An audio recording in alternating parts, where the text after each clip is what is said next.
Hello, everyone. Are y'all ready to continue our adventure of the X-Men versus their mysterious opponent? Except he's not a mystery anymore, is he?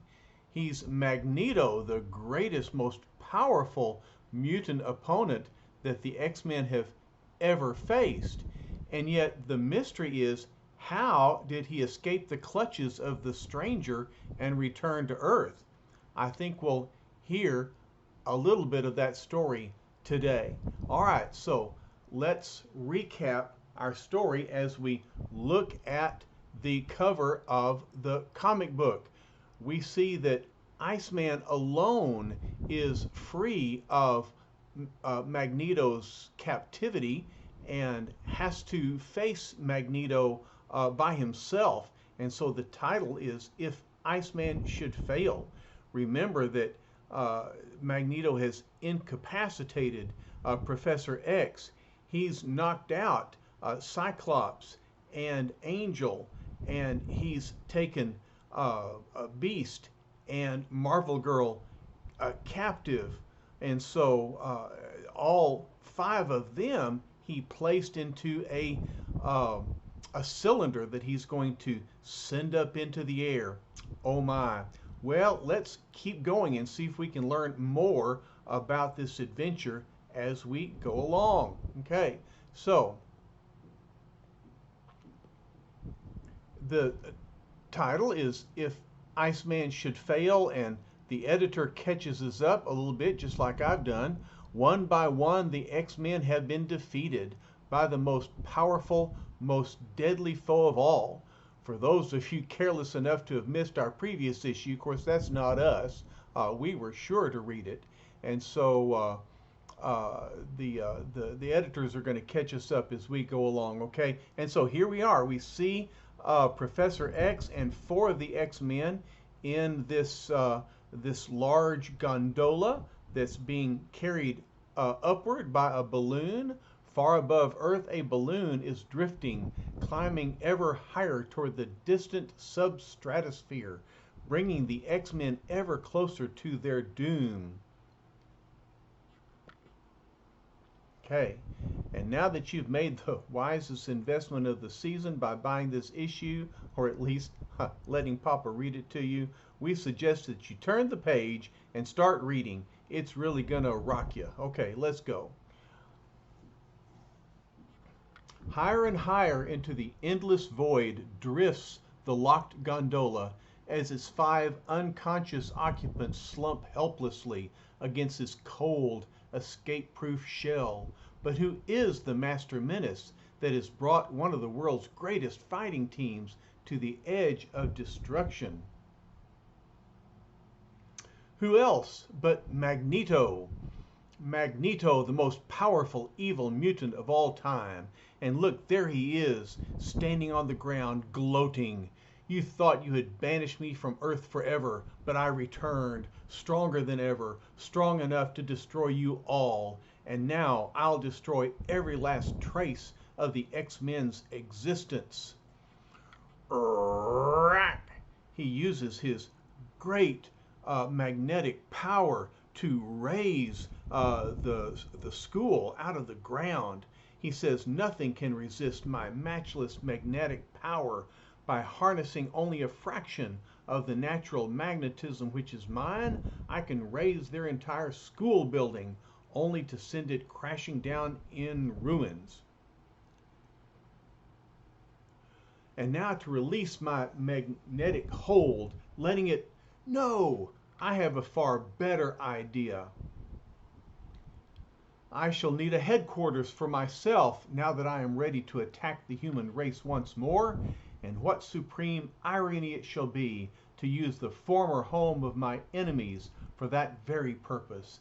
And so instead of smashing the school, he brings it down slowly and carefully, reestablishing it in its original location, thus allowing the enormous building to settle gently back to the ground. The world's most dangerous mutant strides majestically inside, and as he approaches them, all the objects which had been strewn about in his fight with the X-Men magnetically rise into place. So he's restoring the destruction that he had wrought in his battle against the X-Men.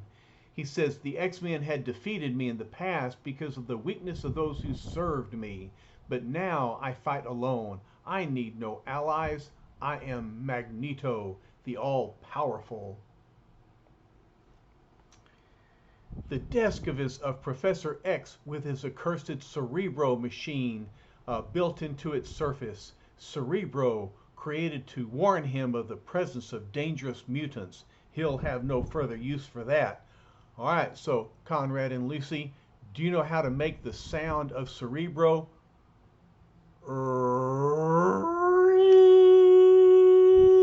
Okay, say it with me.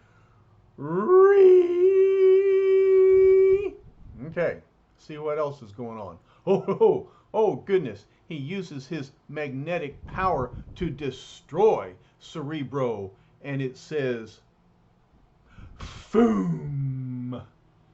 Whatever does not serve Magneto must be destroyed, for I am supreme. Wait, the sound of a car stopping in the driveway. I have visitors. As the new owner of this building, I must give them a proper welcome. They seem so innocent, so completely guileless. They are undoubtedly the parents of one of the professor's students. This gives me an idea. They shall be made to serve me. And so, of course, you remember Mr. and Mrs. Worthington, the Angel's parents. They said they would come for a visit. In fact, we saw them at the very end of the last comic. So we're picking up the adventure just ahead of that. And yes, this you'll remember was where our tantalizing tale ended last ish. Mr. Worthington says, "Who are you?" Magneto says, I am power. Men call me Magneto, and now come in. Oh no, run, run. Too late. Startled at the sight of the strangely garbed being, Mr. and Mrs. Worthington allow themselves to be led inside. I don't know what this is all about, but we would like to see our son, Warren Worthington III. Fools, says Magneto. You think me some flunky whom you can order about? Would you tell him his parents are here, please? Says Mrs. Worthington. It is I who give the orders, says Magneto, and my first command is, gaze into my eyes. Now you cannot turn away. You are held by magnetic attraction. Look, he's got them hypnotized. You are suddenly very tired. There is a guest room at the head of the stairs. You will occupy it. He is right, dear, says Mr. Worthington. I find that I am exhausted. Mrs. Worthington said, It is so kind of you to offer us your hospitality, Mr. Magneto. And he motions them upstairs, and he thinks, there they shall remain until I am ready to summon them again. But with the Angel's parents safely locked away and under his magnetic control, the megalomaniacal mutant remembers one last detail. My victory is still not complete. The Iceman is as yet unaccounted for. Bah! Why should I worry about him? He is the youngest and the most inexperienced of all. If I was able to defeat the other 5, what have I to fear from the weakest of the lot? Well, and now it's time to return our attention to Iceman.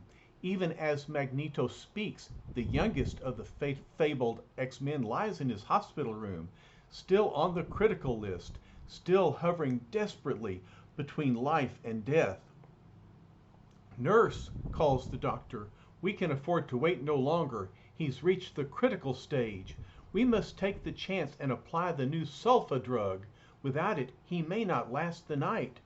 Quickly, woman, is the new laser-induced hypodermic ready? And unconscious and in a coma, Iceman still calls out, "They need me. I must go to them. They need me." "They worked round the clock to complete it in time, doctor," says the nurse, "but they wanted me to warn you. It's never been tried before." And the doctor says, "There's always a first time, young lady. Just pray that it will penetrate his incredible skin." And look at what he has. It's like a hypodermic needle that's in a gun. Goodness gracious, but with a face shield as well. And so, bzzzt, the doctor injects this laser into Iceman's arm using this amazing machine, and Iceman still is calling out, "They need me." The doctor says it's getting through. It works. The laser did it. The laser introduced life-saving medicine into Iceman's body. The nurse says he's quiet now. The delirium has stopped. And so click, she turns off the light. The doctor says the next few hours will tell the story. If the drug works, he'll be on the way to recovery very soon. If not, there is nothing more that we can do. Poor lad, I wonder why the X-Men have forsaken him. But of course we know that the X-Men haven't forsaken Iceman. Instead, if the departing physician could look inside a gondola rising towards the substratosphere, he would find the answer to his question. For the X-Men, alas, are themselves forsaken. Professor X begins to stir. The others are unconscious, helpless, while I am without the power of my mutant brain due to this mental wave disorder that Magneto is fastened to my scalp. But even he has overlooked one basic item. My ability to read minds and project my thoughts is due to the counter-ego which I possess. Even now, that same counter-ego is probing the distorter, applying as much stress and strain to it as is humanly possible. The pain is increasing by the second. The pressure is almost unbearable, but I cannot stop now. I dare not stop now. And so he continues to increase the mental pressure from within, pushing against the distorter. The more stress that I apply to the distorter, the more chance there is of smashing it. I can't let my own pain hold me back. I did it! Kabak! My brain is unshackled, and the power of his brain waves has released him from the power of the shackled mental distorter. Angel and Cyclops are still unconscious, but the Beast and Marvel Girl are merely dazed. And so he says, "I'll use the power of my own mind to snap Hank and Jean out of it. Then we'll attend to the others." Hank commands, "This is Professor X. Wake up." And then he commands, "Jean, you are uninjured. You must open your eyes." "Professor," says Marvel Girl, "I just remembered. Magneto is alive. He's returned. I saw him." Professor says, "I know, Jean. He took us all by surprise and managed to imprison us within this gondola. We're rising higher every second." Hank says, "It behooves us to evacuate this cubicle before the air is dissipated." But the professor says, "Our first task at hand is to revive Scott and Warren. So, Jean, you and Hank see what you can do." And Professor says, "You're right, Hank, but 5 heads are better than 1. We've got to utilize all our power, and that means Scott and Warren too." 5 heads, says Hank. 1 is missing. What about Iceman? Did he evade Magneto's trap? Marvel Girl reminds him, "He's still in the hospital, Hank. Don't you remember? Oh, Scott is reviving." And the angel says, "Easy, beastie boy, easy. The head is attached. It's not removable." as Hank is shaking Angel awake. And so now all four of the X-Men and Professor X are alert and aware of their danger. Cyclops looks out the window and says, "It looks bad, Warren. We're too high for me to blast an opening in the gondola. We'd lose our oxygen in seconds." But Angel says, "We're doomed if we don't get out." "Professor," asks Marvel Girl, "how did Magneto do this to us? The last we saw of him, the stranger was taking him to another galaxy forever." Well, as she's learning, nothing is forever in the Marvel Universe. And Professor says, "We'll wait about that later, Jean, if we survive long enough." Beast says, "Your tone seems to imply that our plight is hopeless." Meanwhile, back at the school which he has taken over, the mighty Magneto puts his most fantastic plan into operation. By merely harnessing the limitless magnetic power he possesses, the mad mutant goes to work with a vengeance in the laboratory of Professor X. And then he says, "No longer will I have to search for new mutants. At last I have the means to build a vast army of them, an army to serve only me." And so look, he's manipulating the metal objects in Professor X's laboratory to create a new machine. What will it do? What will it be? It has all been made possible because fate let the parents of an X-Man fall into my hands. Look at the machine. He's assembled it. They're asleep in the room next door, little dreaming how important they are to my plans. For knowing that they gave birth to a mutant, I shall secretly analyze their blood cells and duplicate them. Thus, I'll be able to create additional mutants using the same cell patterns. It shall be simplicity itself. And he looks in on the sleeping Mr. and Mrs. Worthington, and look, he's placed this powerful apparatus on top of them. He thinks, when I am done, my army of mutant slaves will be large enough to easily conquer any force that mankind can throw against it. What a devious plan, because he realizes that mutants are born with their powers, even though they usually don't show up until later in life. But he's thinking he can use the Worthingtons to create more mutants. "I cannot fail. By means of this selector panel, I can even control the type of mutation I desire. Nothing can halt my march toward world domination now." What an evil man. What a scheming man. And at that moment, in the small gondola, drifting higher and higher into the lonely substratosphere, Professor says, "Try your kinetic power, Jean. Perhaps you can push us down again." And then Angel says, "I'll keep watch out here to see if it works." "But what if I can't do it, Professor?" asks Marvel Girl. "It's got to work, Jean," says Scott. "The oxygen can't last much longer in here." "Thou kids us not, Scotty," says the loquacious Beast. While Marvel Girl prepares to focus her kinetic power at the gondola's floor, I'll attempt to mentally locate Magneto and see what he's doing. Silence, please.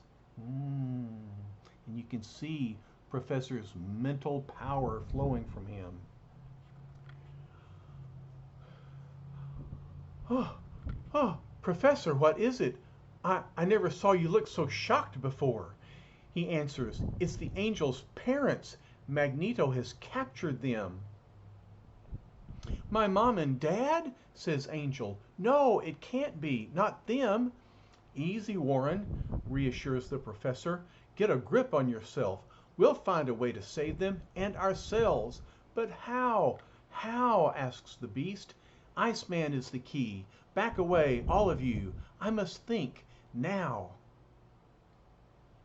Seconds later, in the silent hospital room, a brisk, commanding thought fills the air. "Bobby, Bobby, this is Professor X. Can you read me? You're needed, son. You're needed." And he responds, I read you, sir." Professor says, I can tell that the sulfa drug has helped you, but you're still weak. Don't try to talk. Just follow my orders. Leave your bed slowly, carefully. You must leave unnoticed. Form an ice slide at the window. And so Iceman opens the window, and look, he's creating an ice slide to release him from the room.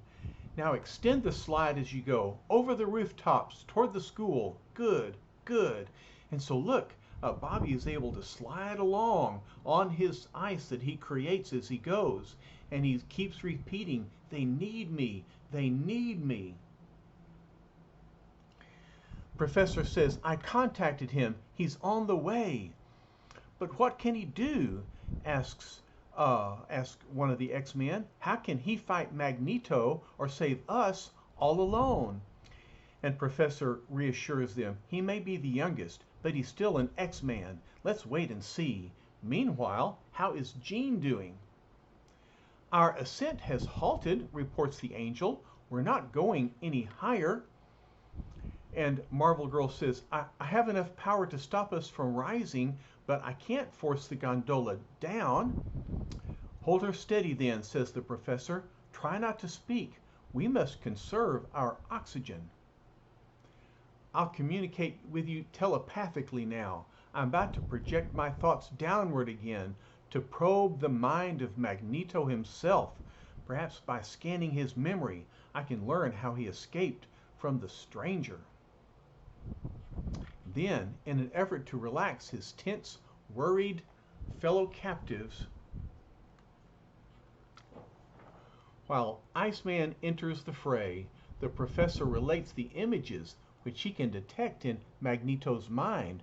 And so now we're looking in Magneto's memories to discover how he escaped from the Stranger in the distant galaxy. He raises his fist. For months I've endured the humiliation of being the Stranger's prisoner on this deserted, forsaken planet. It's not deserted, Master, whines the Toad. I'm here with you. Silence, Toad, you sniveling, spineless, fawning fool. He mistreats the Toad so poorly. We've been allowed to roam at will because the entire planet is a prison for us. But it won't remain so much longer. It's like an intergalactic museum with relics from every part of the universe. But it's the graveyard of old spaceships that interests me the most. And so he's approaching a series of spaceships.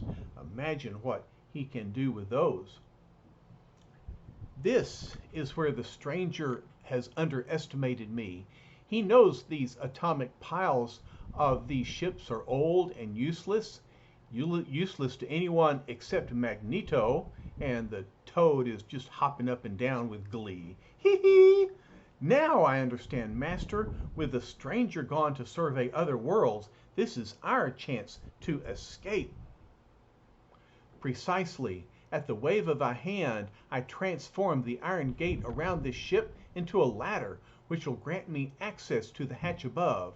As for the atomic power plant, I can activate it in seconds by means of my matchless magnetic power.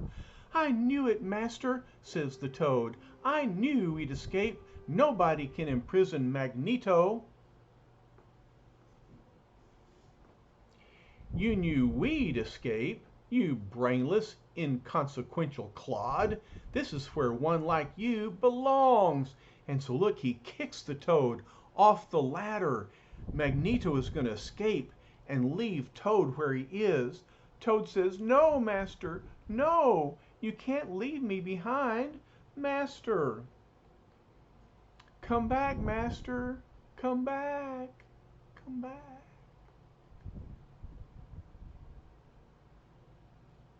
But Magneto pays no attention as he sweeps off away from the planet back to Earth, where he will create more havoc.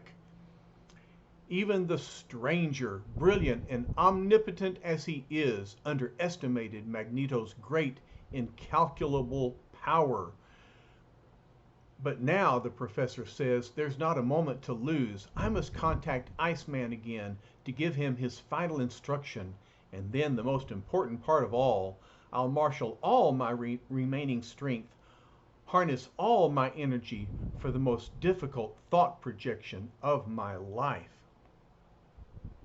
As for the rest of you, do not speak, do not move.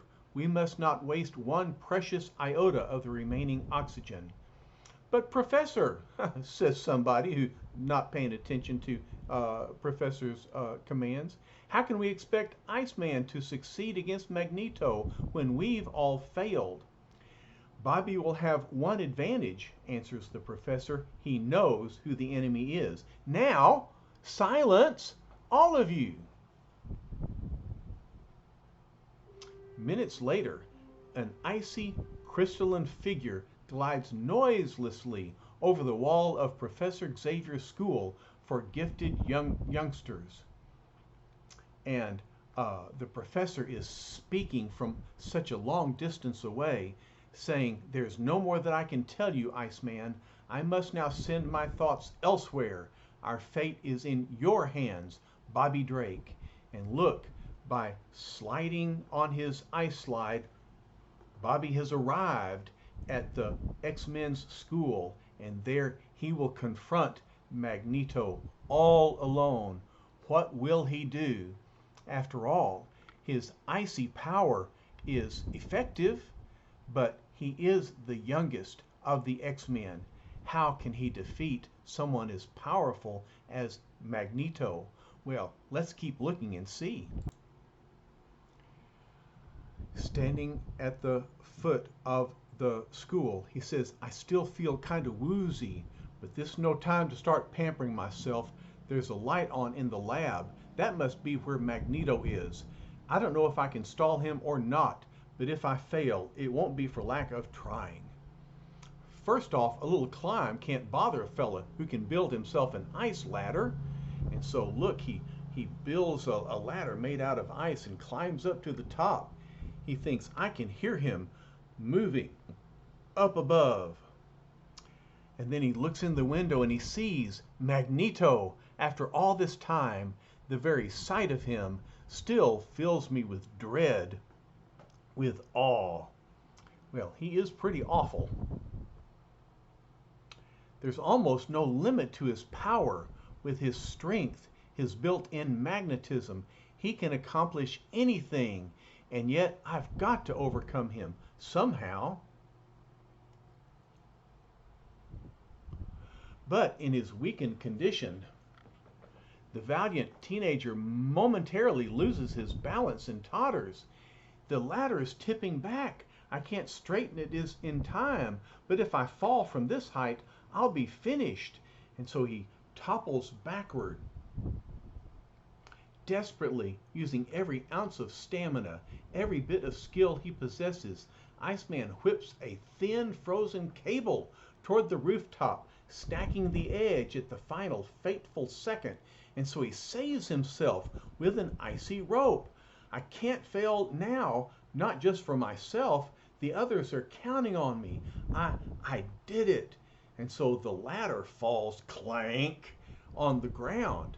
But Iceman has saved himself.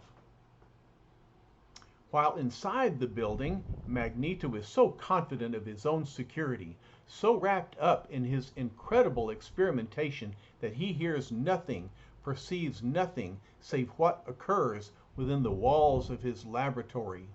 He says, everything is in readiness at last. All that remains is for me to set my devices in motion. And to make my triumph doubly sweet, I have the knowledge that my greatest enemies, the only ones who have ever defeated me, are helplessly trapped high above Earth. Thus, while my army of invincible mutants is being born, the accursed X-Men are facing their own inevitable doom. Doom. What do you think? Are the X-Men doomed to perish up in the air, high above, sealed up in their gondola? Do you think that Iceman can can defeat Magneto or even slow him down? And what's going to happen when Magneto completes his army of mutants? Oh my! We face quite an adventure when we come back and finalize this story about the X-Men versus Magneto again. All right, y'all. I hope you're enjoying the stories. I'll be back very soon with the last episode. Bye bye.